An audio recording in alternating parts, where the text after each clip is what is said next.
For more than 150 years, oil and gas has played a critical role in our society, improving human lives, raising standards of living, and enabling unprecedented economic growth.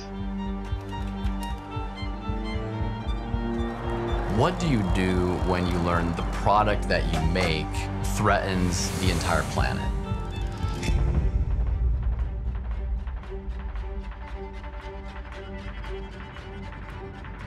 We already knew it would be a catastrophe. So this was a model from 1982 with startlingly accurate projections into the present That's day. correct. The question came up, what are we going to do?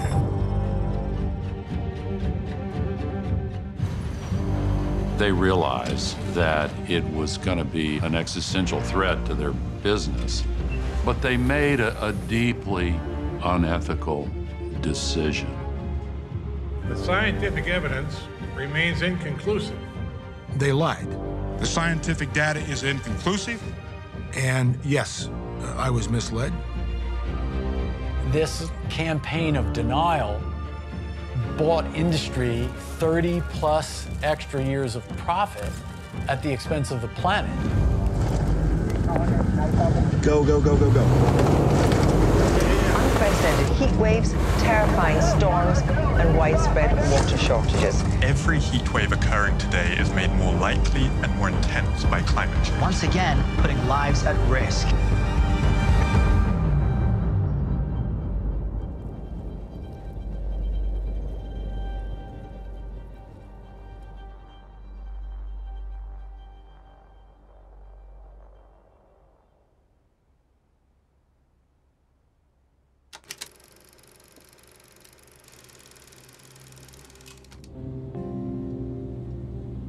In 1978, my wife and I was just engaged 6 months prior, so we were going to get married a year after I graduated from college. I was kind of awkward, a little bit reserved. I was definitely a nerd. I mean, I grew up in a blue-collar area in Queens. I went to Cooper Union, and Cooper Union was very well known. Not to toot my own horn, but you had to be pretty good to get in. So we were a draw for Exxon. Exxon had a recruiting program. They would go to colleges all around the country, and every year they would take the best graduates from my school. And so when Exxon offered me a position in their research division and doing environmental monitoring, for me it was a really good fit. And the salary I got offered was about $18,600, which in those days was a lot of money for somebody fresh out of school.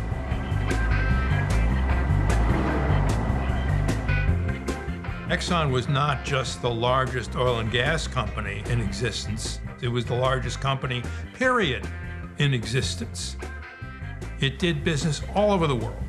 It was enormous, and the resources were gigantic. And it had a very good reputation. At the time I joined it, they had a company making word processors, fax machines. There was a new division of the company, Exxon Nuclear, and they had Exxon Solar. Exxon wanted to become an energy company. They were flush with funds. The oil business was doing really well in the 70s, and so they wanted to move into other fields related to energy. So the project that I ultimately ended up working for them on was really blue sky. They weren't going to make any money on it. It was just research for the sake of doing research. For somebody who was 22 or 23 years old, I was like, wow, I'm really happy here. This is a really great place to be working. I was really happy working for Exxon.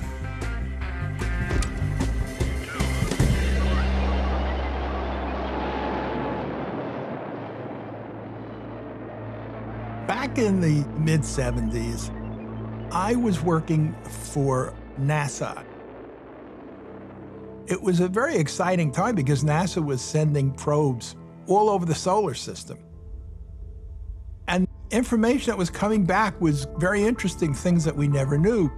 For example, we found out that Venus was very hot. It's at least 700 degrees there. And the most plausible explanation came from the composition of Venus's atmosphere. Venus is almost 100% carbon dioxide. There was a kind of unified idea in the terrestrial planets of our solar system that the greenhouse gas warming was caused by high concentrations of carbon dioxide.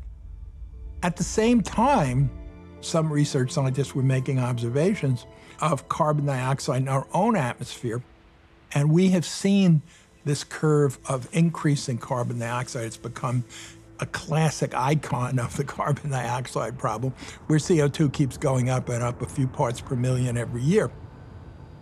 And we can attribute that to greenhouse gases, primarily fossil fuel burning. All of the models showed that the average temperature of the Earth was going to warm. The question came up, what are we going to do? Over 85% of our energy was generated by fossil fuels. And about that time is when I had the opportunity to work as a consultant with the biggest company in the world at the time, Exxon. So this is a presentation entitled The Proposed Exxon Research Program to Help Assess the Greenhouse Effect. It's presented by Edward A. Garvey, myself, Henry Shaw, Wally Broker, and Taro Takahashi at Columbia University, March 26, 1979.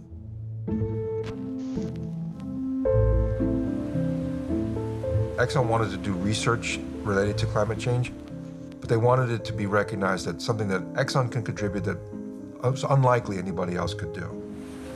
And the role of the ocean in the global balance of carbon dioxide was not well understood. And so Exxon saw an opportunity using the oil tanker to involve itself in that line of research and make a really significant contribution to the understanding of the global cycle of carbon dioxide. Program goal: use Exxon expertise and facilities to help determine the likelihood of a global greenhouse effect. I wasn't dying to go to sea. I was a city kid and I wasn't a sailor. But I think I understood from the very beginning that the oil tanker was going to be my baby, so to speak. I was going to make it work. Rationale for Exxon involvement: develop expertise to assess the possible impact of the greenhouse effect on Exxon business. Form responsible team that can credibly carry bad news, if any, to the corporation. We wrote computer programs, we plotted graphs, we analyzed the results. We compared it with data, with what nature was doing, and we would compare our results with others' results. We would see if there's a consensus. Those papers would then get presented at meetings, and there would sort of be this sort of brick-by-brick advance in our understanding of how the system worked. Everything that we studied was basically consistent with the finding that the Earth was going to warm significantly, and we just were trying to say how it would warm. I can only speak about the research group in Exxon Research and Engineering. Everybody there accepted it. Roger Cohen completely accepted it. Roger Cohen, who was the manager of the group that I was consulting for, passed a lot of our results on to higher levels of management, because that's what this is. He's writing to his boss about what the guys working for him are doing. There's unanimous agreement in the scientific community that temperature increase of this magnitude would bring about significant changes in the Earth's climate, including rainfall distribution and alterations in the biosphere. Our results are in accord with those of most researchers in the field and are subject to the same uncertainties. There were uncertainties, but the uncertainty was when, how fast. That's what we were looking at. If we didn't reduce fossil fuel consumption in a significant fashion, we were going to be facing significant climate change in the future. And here he's saying that we should keep doing the research because it can inform our decisions. Our ethical responsibility is to permit the publication of our research in the scientific literature. Indeed, to do otherwise would be a breach of Exxon's public position and ethical credo on honesty and integrity. Exxon knew. I can tell honestly that Exxon knew. I was convinced that Exxon was doing this research to understand it, to get a place at the table, to be part of the solution, not so that we can deny the problem.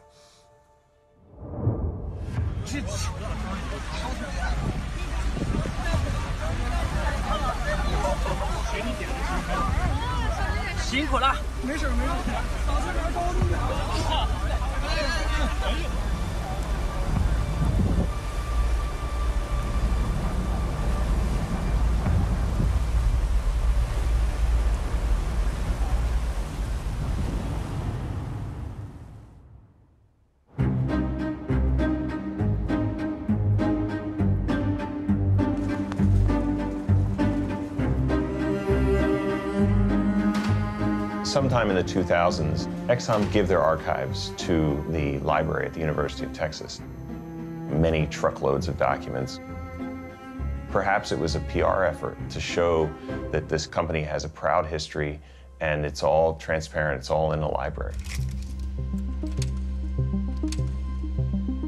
And so it was a revelation when these two teams of journalists, one from Inside Climate News and another publishing in the LA Times, uncovered documents showing how deep the conversation was about climate change within Exxon.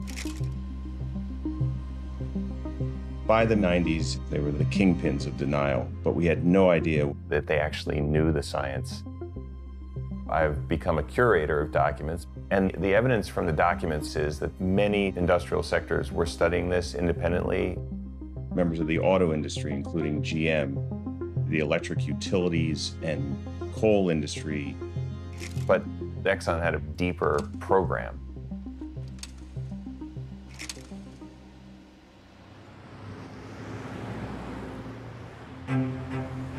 Gasoline and fuel oil prices fell 2% last month, the third consecutive monthly decline in the price of gasoline. That set the stock market skidding into its worst loss in 3 months. The oil world is in a state of shock at the moment. Now we're in 1982, and in 1982, oil prices dropped abruptly. The bottom fell out of the oil market, and so Exxon was having a hard time staying profitable, and it began layoffs. One of the things that was dropped overboard was a tanker project. Basically just said, the market's too poor, we no longer can afford this level of research. We're going to keep the modeling team together and shut down the tanker project.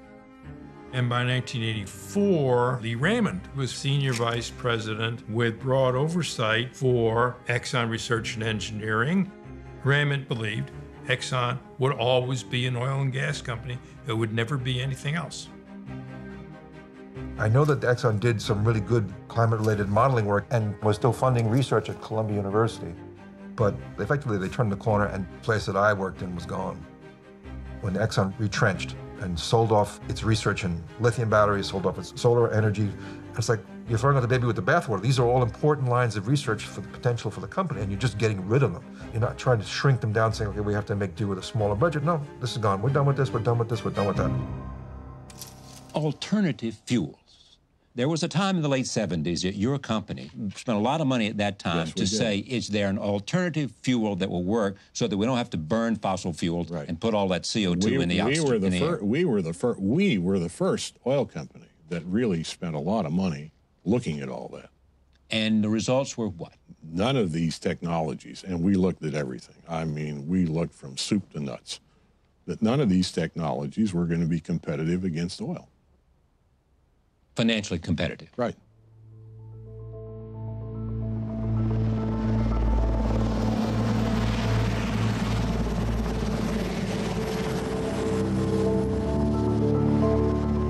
(1988) was the year that the issue of climate change moved from scientific journals into the realm of public policy. I was a 26-year-old on the lower end of the totem pole in a Senate office. And Senator Wirth said, you want to work on the environment because that's where all the action's going to be. Our climate is changing very dramatically, and it's time for us to start acting on it. You know, we identified early on how important this was, and you know, we're probably one of the first to bang away at it. Senator Wirth said, I want to write a piece of legislation that addresses global warming. The first person I reached out to was Dr. Hansen, distinguished senior scientist at NASA. A lot had changed between the middle 1970s when we first got interested in the problem and the 1980s, the late 1980s, because The real world was beginning to show signs that humans were affecting climate. That implies that we're really going to get a significant change a few decades downstream. My response was pretty immediate. This is a big deal. You know, we need to get working on a hearing. Seattle and other parts of the Northwest had their driest February in history. Irrigation reservoirs are 40 to 85% below normal levels. By the spring of 1988, there was a full-scale drought. The earliest fire season in memory has been declared. It was my perception that the media wanted to explain this drought and seemed to be at a tipping point on the issue of climate change. The evening before, I was lying on my bed in a hotel in Washington writing my testimony and listening to the Yankees baseball game. And I wrote my testimony out by hand. I do think that scientists have a moral obligation to point out the implications of their findings and try to do it as clearly as possible. I had a sense that it was going to be a good hearing and that his statement would be important. You could feel it in the room that this was a significant moment. I would like to draw three main conclusions. Number one, the Earth is warmer in 1988 than at any time in the history of instrumental measurements. Number two, the global warming is now large enough that we can ascribe, with a high degree of confidence, a cause and effect relationship to the greenhouse effect. And number three, our computer climate simulations indicate that the greenhouse effect is already large enough to begin to affect the probability of extreme events such as summer heat waves. Altogether, this evidence represents a very strong case, in my opinion, that the greenhouse effect has been detected and it is changing our climate now. That was a kind of a magic sentence. This was not environmental groups. This was not some green cabal. Thank you very much. This was probably the lead climate scientist in the federal government making this statement. There was a buzz. I wrote on the hearing transcript, historic. And some experts are saying now that the whole world is heating up because of a global greenhouse effect. The implications for every human being, every animal, every plant on Earth are enormous. The next morning, the story was on the front page of the New York Times. There are no easy solutions. We're talking here about the use of gas and coal and oil. It was as if the rocket had lifted off. Pragmatists would argue that we cannot change our energy habits overnight. Scientists say we had better get going. I felt like tremendous progress was being made. There was greater awareness. There was public policy emerging. There was international negotiations developing. The problem of global climate change is one that affects us all. We can't just do nothing. Momentum is on our side, and it kind of opened up the world, and you had the feeling, oh, wow, this is really going to change. But the minute targets and timetables began to appear, those were magic signals to the industry. Uh-oh, this is serious. Little did we know how devastating the counterattack was going to be.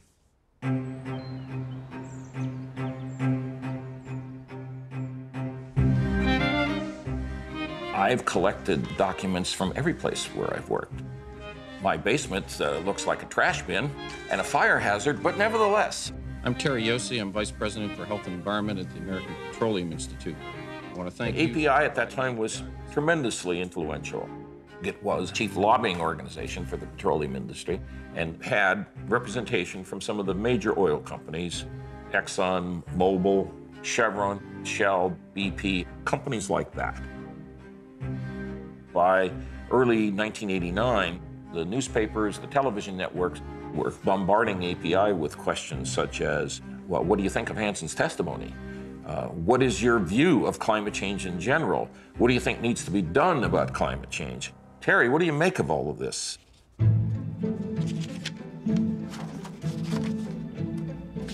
The decision was made that a briefing needed to be prepared for industry CEOs. Global Warming, The Knowns and Unknowns, by Terry F. Yossi, American Petroleum Institute, January 1989. There is scientific consensus that the atmosphere is changing due to human activities. There are three schools of thought that characterize the scientific and public debate over global warming. One that reflects API's present thinking was expressed by a scientist named Patrick Michaels in a recent article in the Washington Post. Our policies, noted Michaels, should be no more drastic than the scientific conclusions they are based upon. I'm not I hate this word. I'm not a denier. I'm a lukewarmer. Totally different. And people get that wrong. The lukewarm view on climate change, which means climate change is real, people have something to do with it, but it's probably not the end of the world. I'm probably a lukewarm libertarian, too. There is a real problem with this so-called global warming apocalypse projection. The Earth may, in fact, be going in the other direction. And until we solve that, it seems to me that we ought not take any very expensive remuneration. Pat Michaels was not a major voice in the scientific community on climate change, but I think he was primarily useful to the industry as an external voice of doubt, creating more skepticism about policymakers taking action. In that vein, API must become an active participant in the scientific and policy debate. We are well on our way to doing that. We must make policymakers fully aware of the uncertainties surrounding the global warming issue.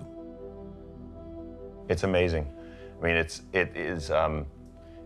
a call to action. They're realizing it's going down. We need to be in the room talking about uncertainty and downplaying the urgency effectively. That is the call. Their focus is trying to emphasize uncertainty. And we can show that they pretty much did that in following years.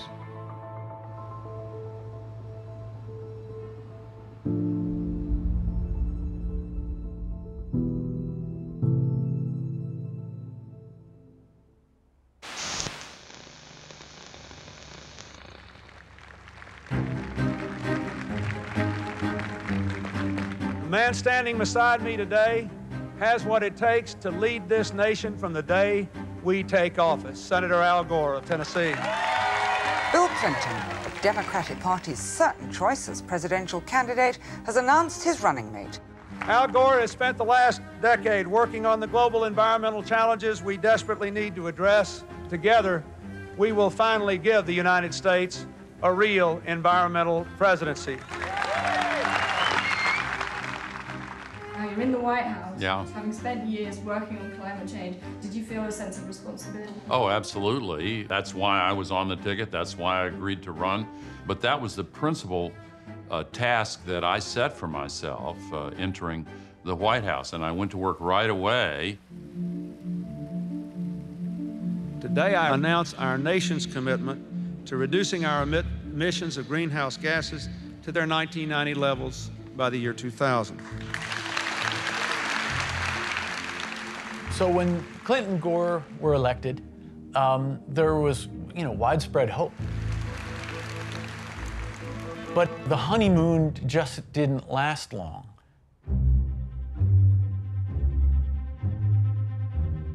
I remember seeing in the press this skeptic, Fred Singer, saying global warming was not a problem for the planet. A respectable body of opinion in the international scientific community believes that any climate warming is as likely to be beneficial as harmful. You saw that he had worked on tobacco and a number of other issues. He was sort of a specialist in denial. I thought, that's odd. I was aware that this emerging industry of naysayers was growing, this effort to cast doubt. You had reams of material coming out of the government. They were at NOAA, at NASA, this expanding network of people working on this day in and day out, saying that this was a legitimate issue and that we needed to do something about it. And On the other hand, you had 2 or 3 guys who went around to conferences and said, oh, I'm not sure. Oh, maybe there's clouds. I would like to show you the warming that the satellite sensed over the same region from 1979 to now, which is the next slide, if you could. Thanks. Nothing. First Fred Singer, then Pat Michaels. So you start to think, well, who are these people and where are they coming from? Oh, interesting. They're funded by Exxon's foundation, from the coal-fired power utilities, Western Fuels Association, Global Climate Coalition, and they're funding climate deniers. We are not an ad hoc group anymore, but as a matter of fact, the Global Climate Coalition formalized not too long ago. The Global Climate Coalition consisted of every major manufacturing trade association that produced or consumed fossil fuels, and every major company that was in the fossil fuels industry. And so it's a considerable coalition of business interests. The Global Climate Coalition put out a bid for a contractor to provide communication services. I'd left API in the late spring, and I had come over to the Harrison firm, a public relations firm devoted exclusively to environmental issues. I was asked to be a part of the pitch team because I was well known in the petroleum industry. I was brought in specifically to handle press relations for the Global Climate Coalition. A lot of reporters were assigned to write stories, and they were struggling with the complexity of the issue. So I would write backgrounders so that reporters could read them and get up to speed. Communication proposal prepared for the Global Climate Coalition by the Ebers Harrison Company. Scientists, economists, academics, and other noted experts carry greater credibility with the media and general public than industry representatives. Communication efforts should be directed toward expanding the platform for third-party spokespersons. You recruit that person, you pay that person to give a speech or write an op-ed. The Global Climate Coalition would do the background work of placing that op-ed or maybe editing it. I met some really brilliant climatologists and meteorologists. I met Pat Michaels. He struck me as someone who was very smart. He loved talking about this issue. What was your relationship with the GCC, the Global Climate Coalition? Oh, God. Not much. You were on their scientific advisory board. Yeah. What does that mean? I don't think we ever had a meeting. I understand you did. We did? It wasn't much of a relationship at all. I mean, when you bring up GCC, it's like, oh, wait a minute, who were those guys? How did the funding that you received from the fossil fuel industry and impact what you were able to do work-wise and impact the views that you took? It didn't change what I do. It didn't change the way I think. How much do you think you did receive from industry? I don't know. Do you feel like, in a way, you were sort of used by them, that you were... No, I was using them.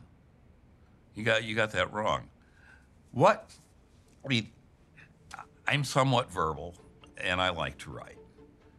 And I have an overestimation of my ability, my sense of humor. But can you imagine somebody giving you a little bit of money to say, write whatever you want every 2 weeks? And we had a blast doing that.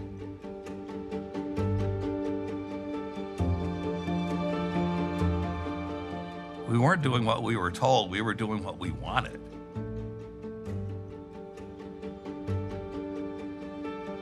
The Global Climate Coalition is seeding doubt everywhere, sort of fogging the air with these counter-arguments that are contradictory and nonsensical, and environmentalists really don't know what's hitting them. Did it cross your mind or give you any kind of late-night worries that you were being paid by a group that had a vested interest in delaying action, blocking action, creating doubt in the minds of the public and policymakers?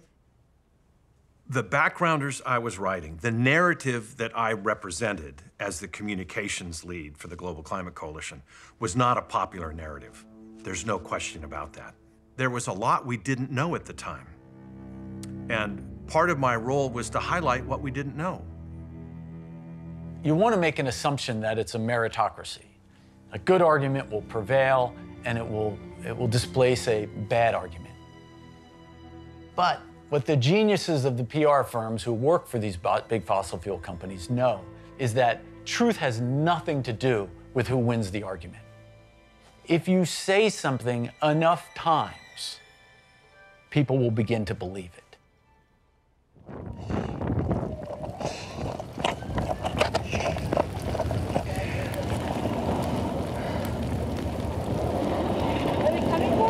Come on. Watch out! Watch out! Yeah! Not if I can fast.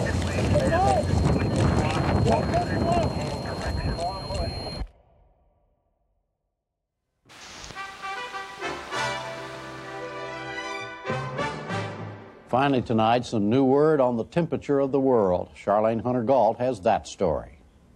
It's warmer than ever, and last year set a record. That's what British meteorologists reported today. The Met Office says the last 12 months have been the warmest since records began in the 17th century. You have ice slowly melting, you have sea levels rising, you have places like... We knew in '95 that humans were affecting the global climate. Back in 1990, the first report of the Intergovernmental Panel on Climate Change, the IPCC, concludes that it's too soon to tell definitively whether there is or is not a human-caused global warming signal. 5 years later, a very, very different finding. People at different institutes using different statistical methods, different models, formally identified a human-caused global warming signal. This was a paradigm shift in scientific understanding of the reality of human effects on climate.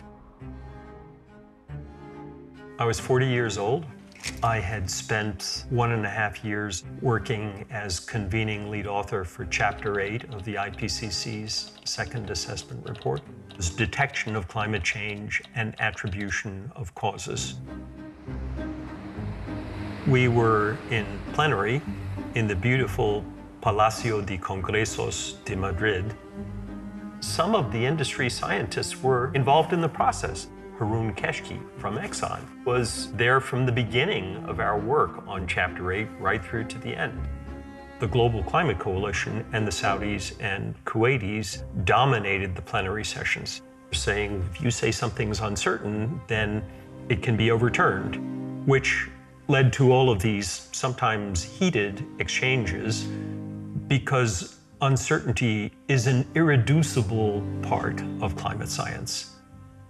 The notion that uncertainties mean you can't say anything useful about anything is preposterous. There were these extraordinary back and forth discussions, and my job was to implement those changes that we had discussed and agreed upon. The bottom line finding agreed upon by all countries present in Madrid was 12 words. Quote, "The balance of evidence suggests a discernible human influence on global climate," unquote. Madrid was a triumph of the science. The science won. It was a big deal. Hi, I'm Joey Chan.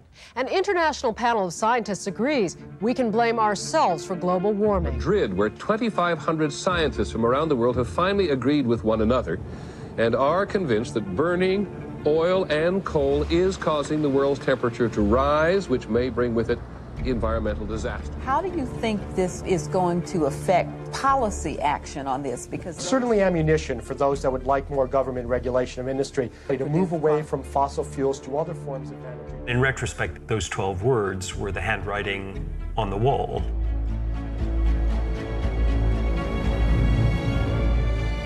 What happened next was that the Global Climate Coalition really came onto my radar screen. In the spring of 1996, they published this report, the IPCC Institutionalized Scientific Cleansing. They were arguing that I had purged all discussion of uncertainty from the document, which was patently untrue. 20% of Chapter 8 was specifically devoted to the discussion of uncertainties. The changes quite clearly have the obvious political purpose of cleansing important information that would lead policymakers and the public to be very cautious, if not skeptical, about blaming human activities for climate change over the past century. I had grandparents who were cleansed because of their religion in the Second World War. People were being cleansed because of their religion in Bosnia. And the Global Climate Coalition, through this odious scientific cleansing, was arguing that I was guilty of a crime. These revisions raise very serious questions about whether the IPCC has compromised or even lost its scientific integrity.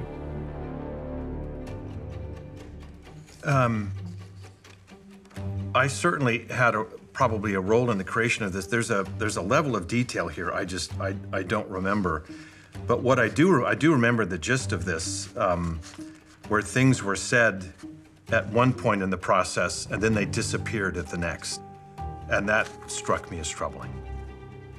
And so I noted that to the folks in the coalition.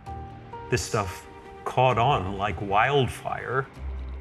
Patrick Michaels devoted substantial time to amplifying the Global Climate Coalition's allegations. Others picked up that report and repeated bits of it verbatim. Things became worse when Professor Frederick Seitz wrote an op-ed in the Wall Street Journal. I was accused of the worst abuse of the peer-reviewed system that Professor Seitz had seen in his 60 years as a scientist. Folks who were calling for my dismissal with dishonor from my position. A gentleman intimated that I was about to be indicted by the Hague International Court of Justice for, quote, falsification of international scientific documents, unquote. I was in a fight for my professional life. It was a very lonely place. That document set in motion a number of public attacks on the lead author of that chapter. He was particularly shaken by the accusation that he was guilty of scientific cleansing. He found that... Yeah, that wouldn't have been terminology, by the way, that I would have used. How this was used and what others did with it was outside of my control and purview. And it troubles me to hear that this had such an impact on an individual. That's not something I would want to do to anybody. This attack on individuals, on their integrity, decency, honesty, involved high personal cost. And the Global Climate Coalition knew what they were doing. Sow those seeds of doubt and watch them grow and mature. And they did. In the mid-90s, after he becomes the chairman of the board of Exxon, Lee Raymond is an ardent denier. But scientific evidence remains inconclusive as to whether human activities affect the global climate. And here he is absolutely refuting what his own scientists knew. Global warming, who's right? Facts about the debate. He's coming out strong, saying it's so uncertain, we should research it, but we shouldn't take any action. What's the date of this? My God. Is this 82? No, this says 1996. I am just flabbergasted by this. The unproven theory. This policy, if implemented, has ominous economic implications, yet scientific evidence remains inconclusive as to whether human activities affect global climate. It's just total baloney. This person should never be the CEO of an energy company. I think it's outrageous that he would say such a thing because he has a world-class climate and carbon cycle research group in his own laboratory in Exxon Research and Engineering. He could pick up the phone and ask one of the people in that group if that statement is true, and they would tell him that it isn't. He's using something which is a lie to justify a policy which is bad for the world. And I would have to say that on an ethical basis, it's actually evil. I think he should be ashamed of himself. And I think he should apologize to the world for saying that.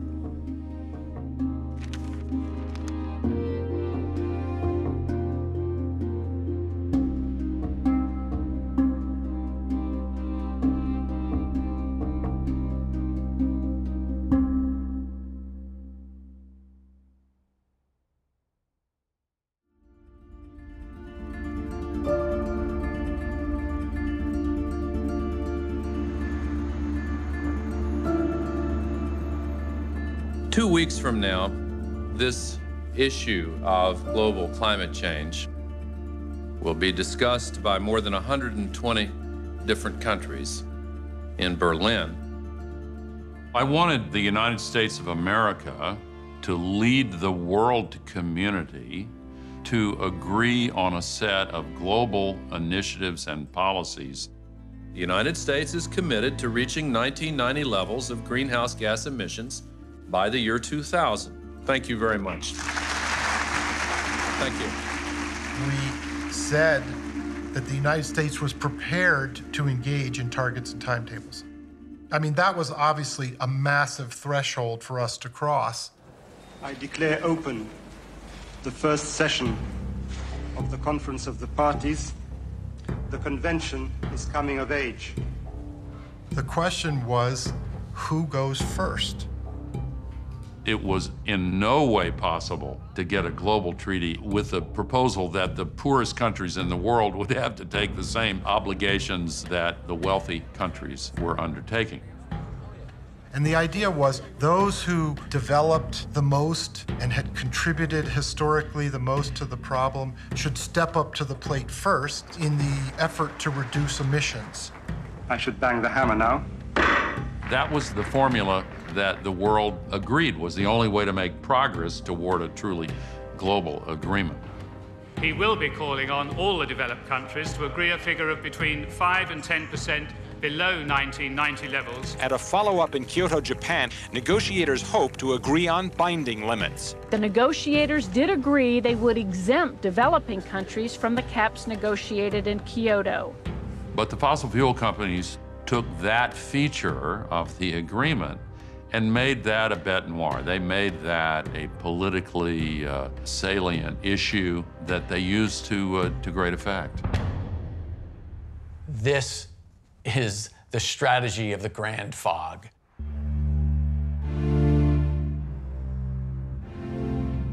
This is a plan from the PR firm E. Bruce Harrison after Berlin prepared for the Global Climate Coalition, July 11, 1995.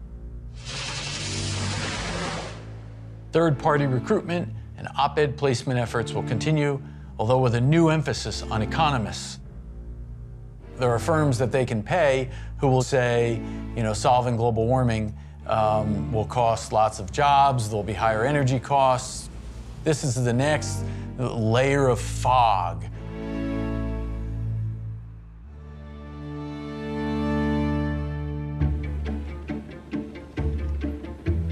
In 1996, I had finished up grad school and accepted a job at Charles River Associates.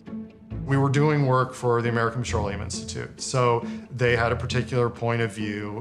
If the US goes ahead and reduces its emissions and countries like China and India don't do anything, the US puts itself at a competitive disadvantage.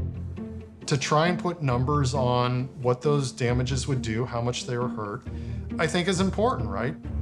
We wrote a couple papers on our findings. I had a general surprise of how much attention it got. It was finding its way into the airwaves. Our president must decide if he'll sign a UN climate treaty that could increase the cost of gasoline by 50 cents a gallon and raise electricity and natural gas prices by 25 to 50%. There's great pressure that came from the clients to talk about jobs. We tried to tell clients we really can't measure jobs accurately. But, you know, you have to get paid at the end of the day. So, you know, we ended up doing the best we could talking about jobs. But you don't really know.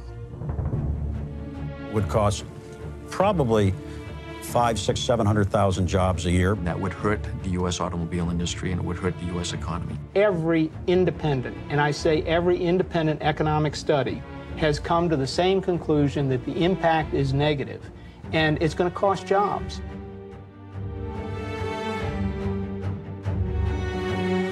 I had misgivings about just telling half the story, right?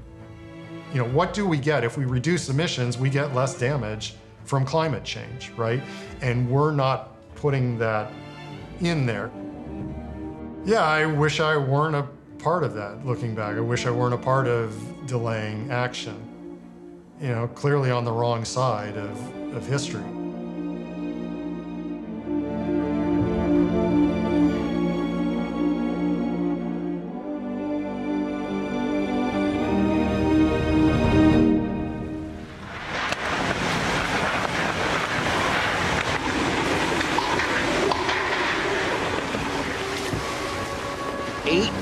Weather and climate-related disasters with a damage total of more than $1 billion each. Now scientists warn these natural disasters could push the nation's infrastructure to the brink. The International Monetary Fund's job is to spot the economic dangers that lie ahead. It believes that climate change is one of them.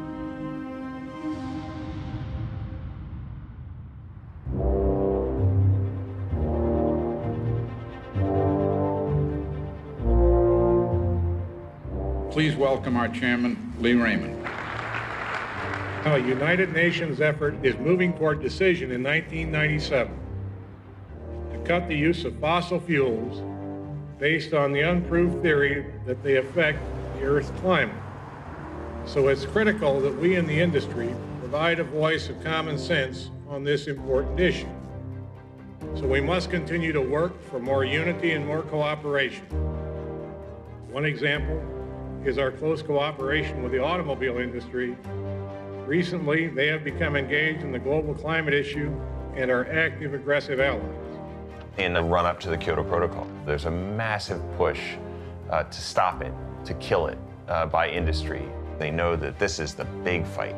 You're seeing these ad campaigns, denial ad campaigns, TV ads, print ads, there's op-eds. Millions and millions of dollars worth of advertising. It's not global. Why is the U.S. being obliged to do more than everyone else? It's not global and it won't work. And everybody sung from the same song sheet. Consensus that exists on global warming is fiction. Who really cares? The biggest loser in all of this will be science. And I'm here to defend science. And then, out of nowhere, the Senate issues this Byrd-Hagel resolution, which passes 95-0. Once there's an international treaty, it has to come back and be ratified. And in a nutshell, the Byrd-Hagel resolution says the Senate wouldn't sign on. It just put this storm cloud above the negotiations even before the meeting began. SRES 98 puts the administration on notice that an overwhelming and bipartisan majority of the United States Senate rejects its current negotiating position on a proposed new global climate treaty.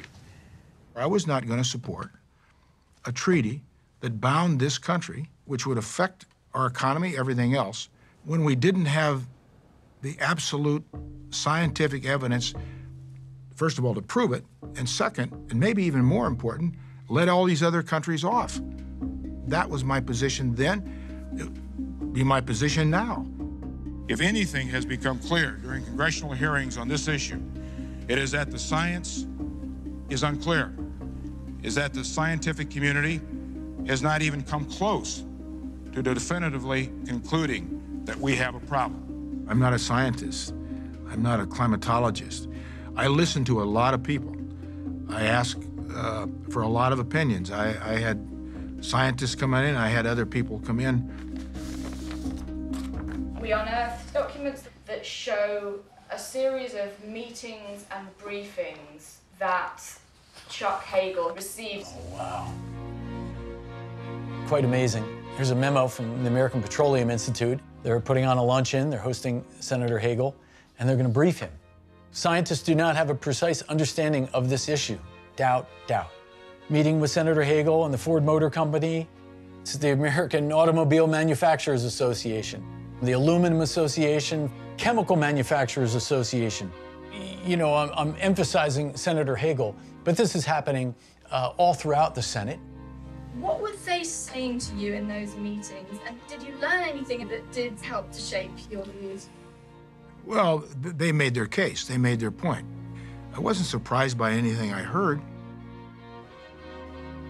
You met Lee Raymond, the chairman and CEO of Exxon. What kind of relationship did you have with him? Well, Lee Raymond was a South Dakota boy. I remember that.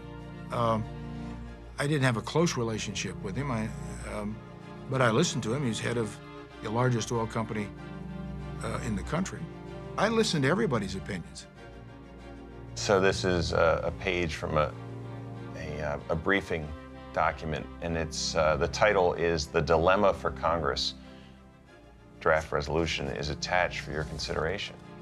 So the American Automobile Manufacturers Association is putting forth on behalf, I think, of the Global Climate Coalition, the draft resolution for the Senate to preemptively kill the Kyoto Protocol. You mean the Byrd-Hagel resolution? They didn't draft that. That resolution was decided by us, by the senators. Vice President Al Gore is on his way to Kyoto, Japan, to attend the Global Warming Summit. Now, the goal of the conference is an international treaty to protect the environment, but so far, it's been hard to find anything the diplomats can agree on. I think Byrd-Hagel really destroyed any hope of getting something done in Kyoto. There was no argument by the administration against the Byrd-Hagel resolution. The Clinton administration certainly didn't want to go into open war. To those who seek to obfuscate and obstruct, we say, we will not allow you to put narrow special interests above the interests of all humankind. Both substance and of spirit. Corporate American I have no doubt that the process Corporate American leadership will not save the world. It was just an unbelievable mess. He did broker a deal and got as much out of Kyoto as he could have. But we were not going to get steep cuts in CO2 emissions out of a global agreement with all the industry fighting against them. Delegates from the U.S. and 149 other countries have approved the treaty known as the Kyoto Protocol. The powerful American industrial lobby says any deal will now be blocked in the USA. I feel that at the end of the day, the Clinton-Gore administration was not able to deliver on the lofty promise of American leadership. The door closed for the next 10 years. So it was a significant missed opportunity. They won the battle. I was intent that they would not win the war. It became clear to me at that point that it was going to be a longer war.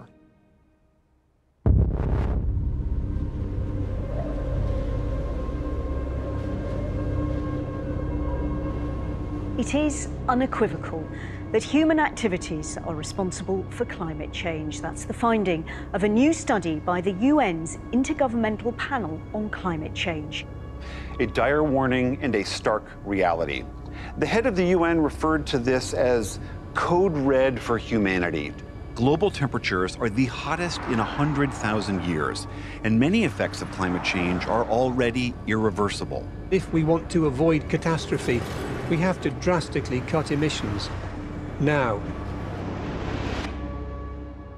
We now know that Exxon was making a concerted effort through the 1990s to cast doubt, even though their own scientists were telling them that climate change science was sound. Do you feel that you were misled? Well, what we now know about some of these large oil companies' positions, they lied. And yes, I was misled. others were misled, when they had evidence in their own institutions that countered what they were saying publicly, I mean, they lied. If they had said then, if they'd held their hands up then and said, yes, this is real, could it have been different? Oh, absolutely. It would have changed everything. I think it would have changed the average citizen's appreciation of climate change. And mine, of course. It would have put the United States in the world on a whole different track. And today we would have been so much further ahead than we are. It cost this country, and it cost the world. I think it's the moral equivalent of a war crime.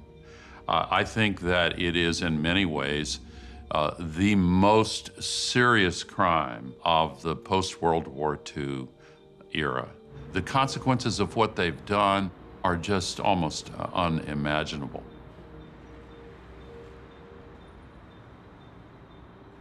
My name is Darren Woods.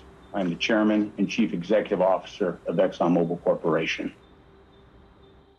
ExxonMobil has long recognized that climate change is real and poses serious risks. But there are no easy answers. I'm not aware of any unique understanding that we had in the science. We engaged with the broader community and worked with them to advance our own understanding. And as time passed and scientific understanding evolved, so did our position.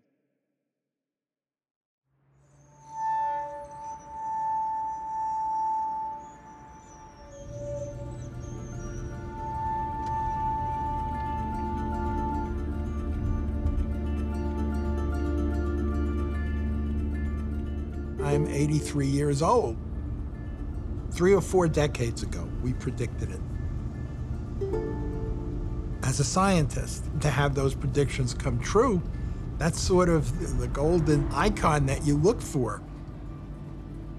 However, as a human being and as an inhabitant of planet Earth, I'm horrified to watch the lack of response to this. I am trying as much as possible to distance myself emotionally. So you're angry? Yes, I'm furious.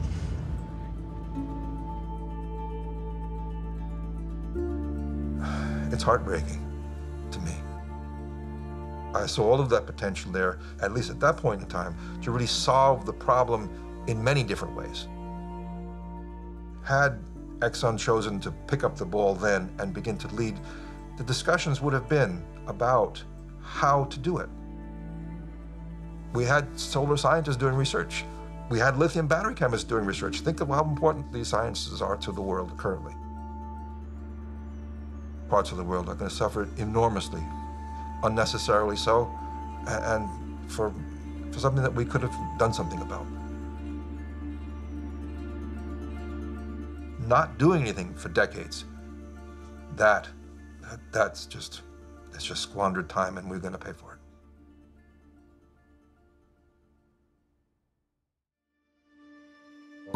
I don't think science is settled. I mean, how could it be? Koch Industries was able to reshape the Republican Party into one that identified with the idea that climate change is not real. It really was a tragedy. There was no appetite for addressing climate change at all. You were generating so much money, you could forget everything else. The climate skeptics and denialists were in a position of strength. In every decisive fight, we had won.